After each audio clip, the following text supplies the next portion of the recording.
চিঙ্কু বাবা,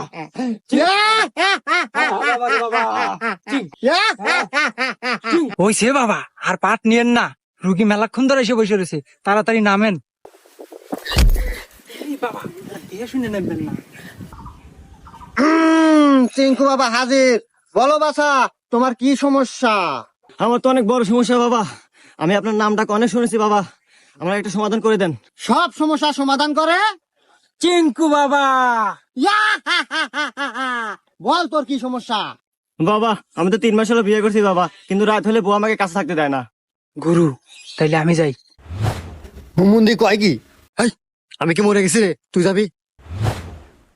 শোন, তোর এই সমস্যার সমাধান আমি করে দেব, কিন্তু কিছু টাকা খরচ হবে তোর। বাবা টাকা আমার যতই যাই, কিন্তু আমার সমস্যার সমাধান চাই।